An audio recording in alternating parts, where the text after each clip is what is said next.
if there's something cooking, like the best, if you have the tools around you, the guitars or whatever it is that you need, try and finish it in that moment, because in that moment it's such a good idea to you. It probably is a good idea. Yeah. You just gotta flesh it out and get it right.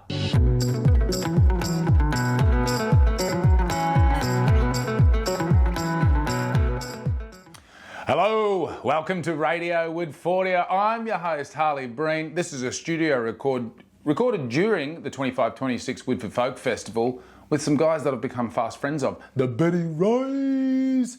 They've had a recent real rise up to fame. I got to know them at a beer festival, and then all of a sudden they were also at the Woodford Folk Festival. I have to sit down with you boys, and it was a great chat. They've got good passion. I think they've got a huge career to go. I said it, so it's probably going to happen. Enjoy it. They're great blokes. In what an illustrious studio. Welcome to 10 Ferns. Jacko, Lewy, how are you? I'm good. Very good to be here. Same here, mate. It's bloody pleasure to be here. Thanks for having us. And obviously, no, lead singer and bass guitarist or lead? Lead guitar. Lead, thank you. I was going to do it before we started recording, but I was like, well, I'll just figure it out. First time at Woodford Folk Festival. Your show is, at point of recording, is tonight at the big venue too. You pulled the big one, the Amphigrande. How are you finding it so far? Oh, it's bloody awesome. We've walked around a little bit, went and played the piano bar, a couple of acoustic songs, and I don't know how we pulled the big stage. We never get the big stage, so you're just trusting you're trusting us a lot here, mate. I know. On the bloody hell. Well, I know why you pulled the big stage, because I have had the great fortune of meeting you guys before this, your first Woodford Folk Festival, at a beer. I'll do it in inverted commas, a beer festival, because the guys who run that, they're very much more focused on the acts, the bands that you played at when you were just starting out, and then you were back this year as the headliners, and I watched you and then found out you were going to be here at Woodford. I'm like, no, that checks out. You guys absolutely deserve the main stage. Oh, thank you very much, mate. We love playing the main stage. It's going to be good. I've never played this one, but... Yeah, that festival, that was years ago, the beer festival. Yeah, we sort of... 2022, I think. Yeah, it was our first time we ever played to that many people, and it was like... It wasn't even that many people, because it was we played like so early, but it was still a lot for us at that point, and to headline it like years later, for them to ask us to do that was cool. A cool experience, yeah. Oh, and you absolutely rocked it out. Like, it wasn't... there wasn't a stage of watching you guys where you're like, they shouldn't be the headliners. It was like, oh, they are. They're the headliners. How does it feel, though, to come like through that moment as a young band? And I want to get into your history, too, of how you came together. But then, you're the top dogs. You're the headliners. Mate, it's awesome, honestly. Like... As young fellas, we always wanted to be in a band together. Rising up through the ranks and like being able to headline a festival that you were once an opener at is like, it's massive, It's like all you can really hope for. And a beer festival at that, Like, yeah, totally. We love our beers. We know our way around a schooner, that's for sure. So, it was epic. And the Goldie one, and then they expanded to Newcastle this year, which was sick. And we love going down to Newey as well. It's a staunch rugby league city, and we're staunch rugby league fans. So it was good. Hostile territory though. Andrew Johns. We're Queenslanders. So. It was great. Yeah, you are. You're Queensland local boys, and I am under the belief too that you're childhood friends. Yeah, mate, we've been best mates since we were 6 years old. Really? Yeah, so grade 1, we all sort of hung out together, and yeah. All four, because there's 4 of you in the band. Obviously, there's only 2 of you here. We couldn't get a bigger couch. So all 4 of you went to the same primary school? Yeah. Yep. Yeah, so, and we just sort of grew up and played footy together and like bonded over sort of punk music. Punk was like sort of more like your Green Days and your Offspring and Blink-182 sort of. Yeah. And that was the sort of music that we loved. And then we were on School Oval, just like it was always a dream. I think everyone has the dream at one point in their life of playing in a band. I wonder what that would be like. I'd agree with that. Yeah, but we were sort of just didn't give up. We're like, we can actually do it, but it took us our time to get there. So if you meet at 6, sorry, Jack, if you meet at 6, when does the band, I suppose, when does Beddy Rays become Beddy Rays? Because were you just mucking around with each other before you sort of formalised it? Yeah, we were more interested in the Sony at that point. The PlayStation PS2. and the footy and the bloody all that sort of stuff. You know, that was sort of like the you know, and the music playing in a band, like we couldn't even play instruments. You know, so I think it was towards the end of primary school, maybe grade 5, 6. We started learning guitar and stuff. got our hands around a guitar. Brad's old man plays bass in a rockabilly band. He plays guitar in a rockabilly band. He sort of made Brad play bass, you know? Yeah, so we could have a little jam with him and practice at home. My dad did that with the trombone. Oh, true. Yeah. Not as rock and roll. The trombone. But yeah. Dad's forcing you into the instrument that they play. I know that well. Brass is pretty rock and roll, but we love a bit of brass. My old man doesn't play any instruments, and he was like, I was like, I want to play the trumpet. He's like, no, you don't. I was like, okay, thanks, mate. It's so great. Well, I'm like that with my kids when they're like, Dad, I want to do swimming. Absolutely not. There's no way I'm getting up at 4 a.m. and driving you to swimming lessons. Yeah. Not happening. Anyway, it's a danger at the beach. So you all did music at school, within the school music program? Oh, not really. We sort of just did, like, I did guitar lessons through the school program, but like the boys, like Jacko, sort of just like learnt off Brad's old man, and like what I could sort of teach. Clearly him not as well. off your old man. No. Yeah, like we used to just sit around each other's house and just like have a little jam. And Jacko was like, I want to learn guitar, and he just like basically, you're pretty self-taught though, like Jacko. And then we used to love this game, Guitar Hero, like you would have heard of Guitar Hero. I loved it. And we had this one called World Tour, and that was like the first one where they had like a drum kit. And so Benny, just being a natural musician, he comes from a family of musicians himself. His mum's a lovely singer, and she used to play at a local church. So he could pick up any bloody instrument and learn it, bastard. Anyway, he learnt the drums. He learnt the drums through playing Guitar Hero somehow. Yeah, that doesn't check out. When you play it on expert, like everything is like to the time. So like all your timing and everything is is pretty on point. And he's doing Guitar Hero Metallica at this point. Double kickers, like and we're like, oh, well, you're playing drums. He's like, but I'm the best guitarist out of all you. And we're like, but we can't play drums, mate. So you've got to do everything. It's unreal just watching him, like our best mate we've known for our whole lives, just jump behind a kit. And we're like, what do you mean you can play the drums, bro? Like, this is ridiculous. He did send it when I watched him. Like, there's a lot of energy. Yeah, he's a happy drummer. He's a very happy boy. Yeah, I feel for the drummer too. You know, they're pushed right up the back. Yeah. They've got a hard job. Most of them don't wear shirts because they're just overheating. Exactly. Yeah, and they put a lot of work in. Yeah, 100%. And you would both say he's the one with the most talent on all musical instruments, and you've.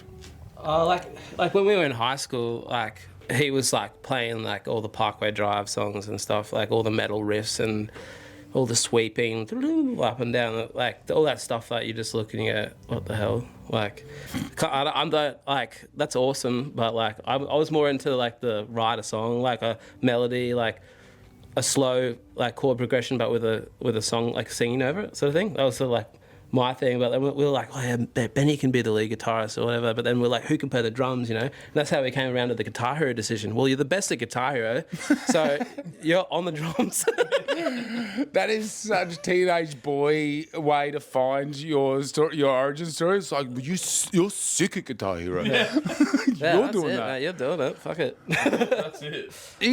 Louis, you just mentioned church. Were you all in a church community together, or was it just? Oh no, that was Benny's mum Trish. She used to play music in her local church. No, right. we aren't though. Yeah, we don't really. Well, I grew up through that. Through that system, and it's interesting. Like I've got heaps of friends across multiple genres of live performing arts who come through the church, because we can leave our opinions about that aside. This is probably for another podcast. But what they do is they put on a show. Yeah. At least there's a bunch of instruments in a room that kids can get around and start making music together. That's an awesome thing. That's it. Yeah. Most parents don't want a drum kit around the house. That was actually our problem for a long time. Yeah. No one's mum wanted a drum kit. Oh, no way. Neither does anyone's dad. Like, there's no way I want drums in my house. My teenager wants to play drums, and I said, I'll get you one of the electric ones that makes no noise and you can put your headphones on. You can do that. That's the way to go. Yeah, totally. So then, were the Beddy Rays born out of high school or further after that? Just as we left high school, we were sort of like, we all started doing our apprenticeships. Because, our old mans were drilling into our heads, get something behind you before you go into music or anything. So we were doing that, and then we just had a crack, we just started having a jam in Jacko's back patio, and just just a couple of instruments we had lying around, and basically started playing some covers, and then we were like, I think, was that when your parents went to Vietnam or something like that? And we had a house party at Jacko's parents when they went away. My mum was like, it was my old man. He's like, why did you have a party? You didn't tell me you had a party. I'm like, I didn't have a party. What are you talking about? And he's like, why is there rum cans up the side of the house? I was like, must be the neighbours or something. That is teenage boys cleaning up after a party. Like, we've nailed it. You're like, you haven't. You've cleaned up like a teenage boy. I was like, shit, the rum cans, shit. Yeah, right. And then you formalised it at a house party. Pretty much, yeah. Just started playing covers and all that, and then we were just like, this is a heap of fun. We just got a heap of mates around, and then we just went, we can just start just playing other parties now. We've done one, we can do more. Yeah, started writing tunes and so slowly took the covers out, put our tunes in until we had a full set of our own, and I don't know, we just kept on going since, eh? Yeah. We didn't have a manager for probably the first 5 years or so of being a band. And we realised when we got a manager how much shit we've been doing wrong, how much we didn't care, how much we didn't think about all the other side of the music industry. It was just we'll just go out and drink beers and play music, and it's all something might happen. We might make a hit and we'll get somewhere, but you can make sometimes if you don't know the right steps and what to do, sometimes you can make the best song and it won't reach the right ears and stuff. So yeah, I know. I'm going with this, but yeah, I was this is just a progression of the band, I guess, growing up. That's we start out just having fun and not thinking about that side of it, and then we needed someone to mentor us to actually go into the industry itself, because we were just running around playing venues around Fortitude Valley, like you said, and just trying to make something happen, but we didn't really understand what the industry was at that point, and then there's a whole other side to it that we weren't really well versed in. And I don't think we are still either. No. We've got no idea what we're doing. But here somehow, but I'm glad that you've taken us down this road, Jacko, because that's what you should be doing, is playing, in another term, fucking around, trying to find your songs, having beers, being with your mates, trying to connect and allow that space for creativity, and find someone that does the other things.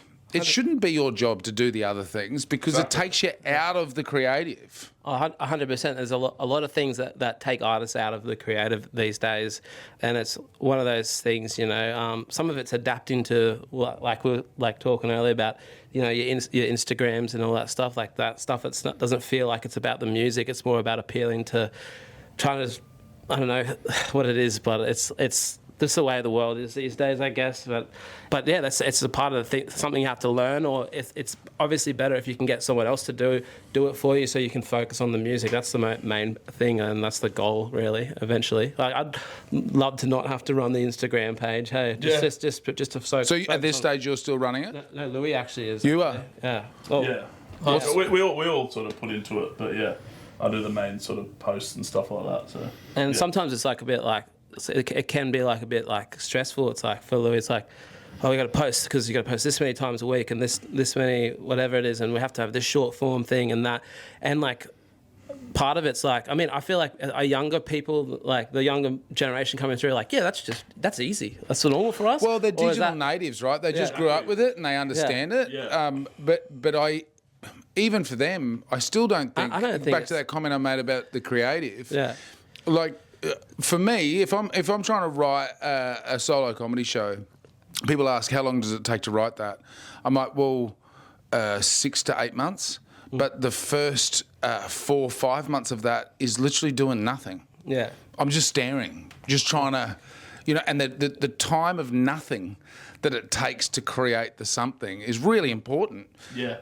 But if you've constantly been drawn into admin and promotion, it's really difficult. That's why we have our managers with they're really good mates of ours, and they're legends. And are they school friends as well? Yeah. Oh no, they're not school friends, but they're just. I don't know. They are real good mates, you know. They handle that side of things. We still have like a meeting once a week that we just run over things. And Lewy, you got to post this many times, mate. What are you doing? Come on. No, but you have that. But we can at least have some time to, you know. I can go and have a day to sit down, write, or do things. You know, it's not all go with the online stuff, which is sometimes hard to be on top of. Yeah.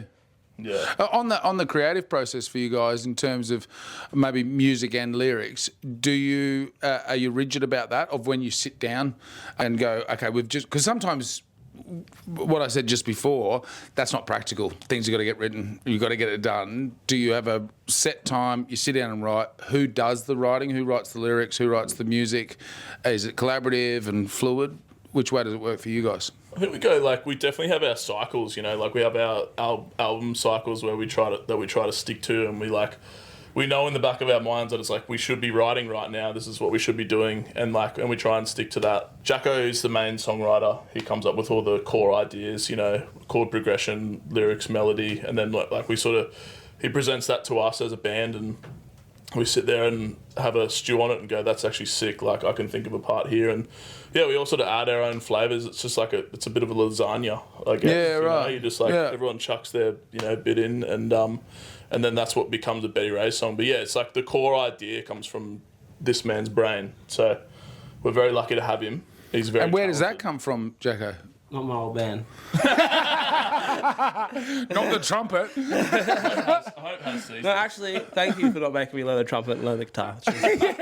Totally. Yeah. Well, I don't know. I guess I don't know. I feel like some people say it's a natural thing or whatever, but I feel like it's just like writing a song for me. It's still difficult. Like it's not like it's easy. I'll just write a tune. If it was an easy tune that I wrote, it'd be a shit song. You know what I mean? Yeah. So like it's like you got to find those like moments of inspiration and then grab it and go for it in that moment. Don't go, oh yeah, that's a cool little thing. I'll finish that off later on. Like that's not going to happen. So you always have a notebook or something with you? You just go it. If it's in that moment, if I'm at work and I'm driving or whatever like that, I get that moment. I'll try and flesh the idea out. I'll get a voice note or something like that going. Sometimes you don't have a guitar with you can't finish the whole thing, but like what I'm trying to say is like if there's something cooking, like the best, if you have the tools around you, the guitars or whatever it is that you need, try and finish it in that moment, because in that moment it's such a good idea to you. It probably is a good idea. You just got to flesh it out and get it right. I don't know, because, you know, you listen to, I don't know, a lot of musicians out there will probably listen to a voice message like from a couple of days ago and they go, what the fuck is that? What is that? Oh, I've left those messages. But in your brain at that time, it was so good. Yeah. Like, I feel like it probably is good. You're just not in that zone anymore to finish that off. I don't know. Probably getting too deep into that. No, absolutely not. That's like the way I just try to finish it if I have the idea there. You know, like if it's going. You've got that like excitement for it as well. You've got like the energy behind it, so you might as well just keep cracking on with it. Otherwise, you know, you might lose that, and then it becomes one of those ones that ends up on the back burner. Yeah, in the hundreds of voice messages that you're like, mate, that's like too much laundry, you know? Yeah.